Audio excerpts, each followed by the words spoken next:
Salut à tous, alors on continue dans la mécanique quantique et aujourd'hui on va commencer vraiment à aborder le fond des choses, le fond de cette théorie qui n'a jamais été mise en défaut jusqu'à maintenant.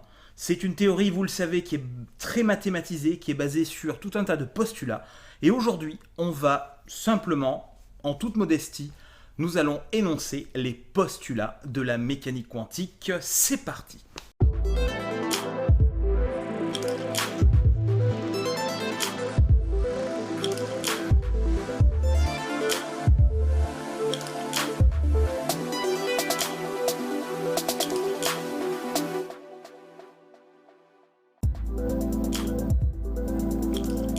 Il faut savoir que la mécanique quantique, c'est une science qui est bien établie.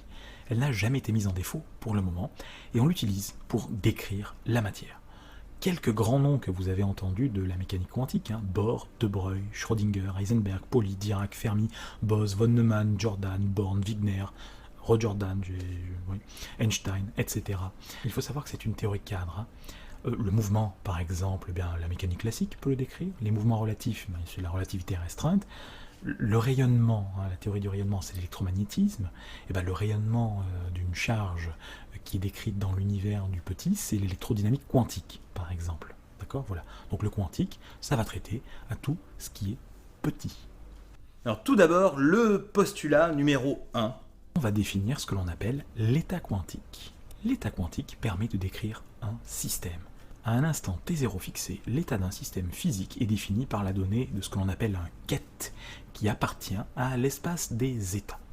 Ce ket, c'est cette espèce de barre verticale avec psi, qui est la fonction d'onde à quelque chose près, et puis on ferme par un crochet. Donc ça, c'est un ket. Lorsque l'on multiplie ce ket par un bras, ici par exemple le bras phi, on va obtenir cette quantité-là, qui est la projection de psi à l'instant t0 sur un état phi, que je n'ai absolument pas défini pour le moment, c'est un état, ce que vous voulez. L'espace des états, justement, il est constitué des états que je vais appeler U1, U2, etc., U117. Et ces états sont les états qui vont être accessibles par le système. Ensuite, postulat numéro 2. On parle du principe de correspondance. Toute grandeur physique mesurable, A, est décrite par un opérateur mathématique A qui agit dans un espace E. Cet observateur est appelé une observable. Ce postulat va nous aider à faire le lien entre le monde classique et le monde quantique. Des grandeurs classiques pourront avoir un opérateur quantique associé. Et c'est pour ça que la mécanique, par exemple, lagrangienne, est très importante. On va parler de ce que l'on appelle des lagrangiens, des hamiltoniens, et je vous en parlerai dans une prochaine vidéo, dans un petit moment. On va partir du formalisme de la mécanique classique pour aller dans le monde quantique grâce à ce principe de correspondance. Par exemple, les grandeurs classiques de position, donc le vecteur R, et de quantité de mouvement, le vecteur P, vont trouver dans la mécanique quantique des opérateurs qui vont être associés et que l'on appelle les opérateurs R et P. L'opérateur grand A pourra par exemple être égal à la dérivée par rapport à x de quelque chose. Voilà. Donc l'opérateur grand A, ce sera la dérivée partielle par rapport à x. Ça veut dire que lorsque je ferai agir A sur mon état psi, mon ket, je vais en fait dériver par rapport à x cet état. Bon, là j'ai pris l'exemple de la dérivée par rapport à x, ça peut être n'importe quoi. C'est juste pour vous dire que c'est une opération mathématique.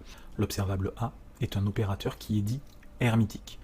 Alors ce A va engendrer des propriétés, mais on verra ça plus tard. C'est hyper important, mais pour le moment je reste dans du listing, là, j'ai pas le temps de détailler ça. Il faudrait une vidéo pour ça. Postulat numéro 3. On l'appelle aussi les valeurs accessibles à une observable. Ce qui est caché derrière, c'est ce qu'on appelle la décomposition spectrale en fait. Donc la mesure d'une grandeur physique A ne peut donner comme résultat qu'une des valeurs propres de l'observable A correspondante. Vous voyez, j'ai bien mis en gras le mot mesure et le mot valeur propre, parce que ça, c'est des mathématiques. Pour illustrer, on a une grandeur physique A, l'observable, c'est l'opérateur grand A, les états accessibles du système, c'est U1 1, U1 2, U1 n, etc. Il peut y en avoir un nombre qui est dénombrable ou indénombrable. On parle de la base des états, donc on constitue finalement un ensemble de ces vecteurs propres, UN ici, donc c'est des vecteurs, imaginez-les comme des vecteurs, et on va avoir ce que l'on appelle une équation aux valeurs propres. L'équation aux valeurs propres, qu'est-ce que c'est? C'est lorsque vous avez un opérateur qui agit sur un vecteur et que ceci est égal à un réel, par exemple, pas forcément réel, mais une quantité, un nombre, fois ce même vecteur propre. Eh bien, cette quantité petit a indice n, ça s'appelle la valeur propre associée. Grand A, c'est l'observable, U indice n, le ket U indice n, c'est le vecteur propre de l'espace A. Voilà. Du coup, on a des états accessibles par le système U indice 1, 2, etc. Et on va avoir des valeurs de la grandeur physique accessibles par le système. Petit a indice 1, 2, etc. jusqu'à n. Une propriété qu'on ne va pas démontrer ici. En fait, comme A, l'opérateur, est hermétique, je vous en ai parlé un peu plus haut sans rien vous dire, on peut montrer que les valeurs propres sont des réels. Donc c'est pas des complexes, des nombres complexes, c'est des nombres réels. Voilà. Donc vous voyez pourquoi ça va devenir un petit peu important tout ça, et on le détaillera quand on aura le temps dans une autre vidéo. Donc finalement, un état quantique, ça va être une combinaison linéaire des états de base. Donc un coefficient C1 fois U1 plus C2 fois U2 plus une somme de termes allant jusqu'à Cn, Un. Les coefficients pouvant être nuls, égaux à 1, prendre toutes les valeurs réelles. Pour vous fixer un petit peu l'image de ce truc-là, prenez un vecteur V, je garde le code couleur en rouge, et ce vecteur V, la vitesse par exemple, vous prenez dans le plan ce vecteur, donc il va se décomposer suivant EX et EY, qui sont des vecteurs de norme 1 et orthogonaux, d'accord? Donc du coup, vous voyez que V se décompose comme ce vecteur, un vecteur suivant EX et un vecteur suivant EY, et dans notre exemple ici, on va reporter 2 fois EX et 3 fois EY. Du coup, ça veut dire que ce vecteur V, c'est un coefficient suivant x qui vaut 2 ici, un coefficient suivant y qui vaut 3. Pour l'état d'un système en mécanique quantique psi, ça se comporte de la même façon. C'est une combinaison linéaire de vecteurs, sauf qu'il y a plus que 2 vecteurs. Quatrième postulat de la mécanique quantique. Le postulat numéro 4, c'est l'interprétation probabiliste de la mécanique quantique. Lorsqu'on mesure la grandeur physique A d'un système, par exemple, on obtient la probabilité d'obtenir cet état. C'est-à-dire qu'ici, cette probabilité, elle est égale en fait au carré de la projection de psi sur le vecteur UN. On en a combien déjà? Vous avez suivi? Allez, cinquième postulat de la mécanique quantique. Le postulat numéro 5, c'est ce qu'on appelle le principe de réduction du paquet d'ondes. C'est en fait la mesure qui va perturber le système. Si on a deux observables, A et B, comme elles vont pouvoir interférer, ces deux observables, il est possible que l'ordre dans lequel ces deux opérateurs agissent sur le système ne soit pas équivalent. On va prendre un exemple. Si par exemple l'observable A, c'est la dérivée partielle par rapport à x, cet opérateur, et l'opérateur B, c'est l'opérateur position x. Alors, imaginons que ce soit sur une dimension uniquement, on n'a pas de y et de z, on n'a que du x. Voilà. On va appliquer en premier A sur psi. Ça va nous donner A psi, c'est égal à la dérivée de psi.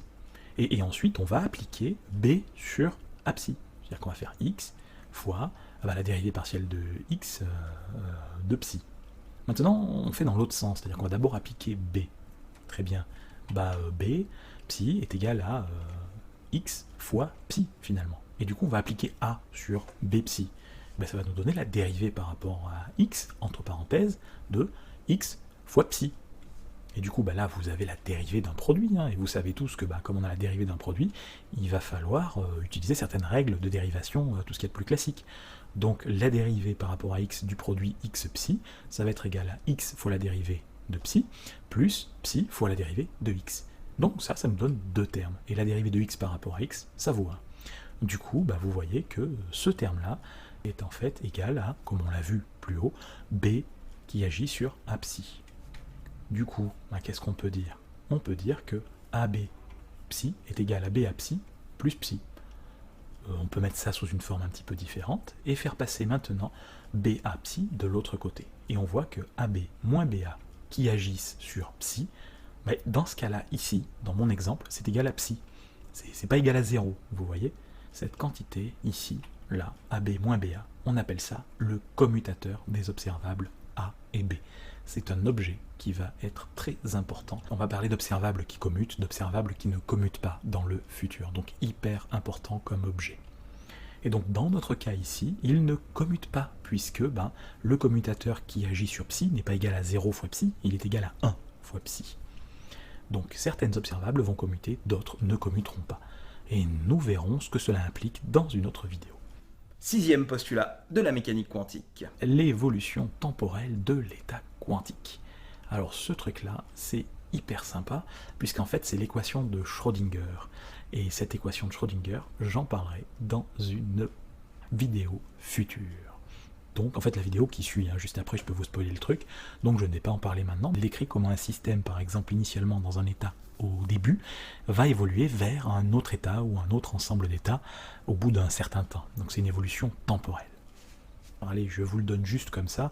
Eh ben, vous avez IH bar dérivé temporel par rapport au temps psi qui est égal à un objet mathématique que l'on appelle l'hamiltonien. Donc H, c'est un opérateur qui agit sur ce psi. Cet hamiltonien, eh ben, vous allez le croire, vous n'allez pas le croire. Disons que si on demande à Euler et Lagrange ce que c'est, ben en mécanique classique, ils nous l'ont déjà défini par rapport au Lagrangien, dont on a parlé un peu dans une vidéo précédente. Et cet hamiltonien, si vous voulez, il est relié à l'énergie. Ça va être quelque part l'énergie cinétique plus une énergie potentielle. Mais c'est pas exactement ça, c'est plus compliqué. Donc il faudra que je vous parle de l'hamiltonien dans une autre vidéo. On parle d'hamiltonien de rotation d'une molécule, par exemple, pour décrire la rotation d'une molécule quantiquement, de la vibration, la partie électronique. Bon, enfin c'est plus compliqué que ça. J'y reviendrai dans une autre vidéo. Là, c'est juste pour vous donner les mots. Et enfin, le dernier postulat qui parle de symétrie et qui conduit au principe d'exclusion de Pauli. C'est le septième, c'est maintenant, c'est tout de suite, c'est en direct, c'est parti. C'est en fait un postulat qui parle de l'indiscernabilité des particules identiques. Alors ce truc-là, ça semble un petit peu compliqué à dire comme ça, indiscernabilité des particules identiques, mais en fait ça veut dire que deux particules identiques ne sont pas discernables. Vous mettez par exemple deux protons l'un à côté de l'autre et a priori, ils ne sont pas discernables. Donc tout ça, ça va jouer sur la symétrie de la fonction d'onde. Lorsque vous avez des particules discernables ou indiscernables, vous allez avoir des symétries différentes. Donc comment le mettre en évidence? Regardez, imaginez qu'il y a une particule 1 et une particule 2 qui foncent l'une sur l'autre. À la fin, qu'est-ce que vous avez? Vous avez 1 ou 2 là-haut? Si ce n'est pas les mêmes particules, c'est facile. Vous allez pouvoir les détecter et savoir que l'une c'est l'une et l'autre c'est l'autre.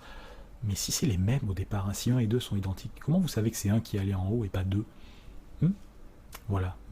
Par exemple, lorsque vous avez des particules qui ont des spins 1,5 et qui collisionnent, qui ont la même masse, aucune idée de savoir si c'est 1 ou si c'est 2 en haut. Et ça, en fait, ça va jouer un rôle sur la symétrie de la fonction d'onde. Par exemple, il va y avoir des états, des fonctions d'onde, des quêtes, qui vont être symétriques. C'est-à-dire que si on intervertit deux particules, si c'est symétrique, cette fonction d'onde, il va se passer quelque chose. Si c'est antisymétrique, il va se passer autre chose. Et c'est à partir de là, en fait, qu'on va définir ce que l'on appelle les bosons et les fermions. Et ils vont avoir une statistique différente. Mais ça mérite au moins 2 vidéos pour ne parler rien que de ça. Donc, wait and see.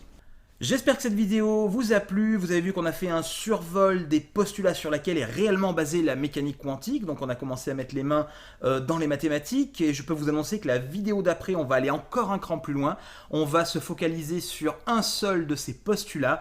Et on va commencer à jouer avec pour d'abord montrer un peu d'où ça vient. Et ensuite aller un petit peu plus loin à quoi ça sert. On va parler dans la prochaine vidéo de l'équation de Schrödinger.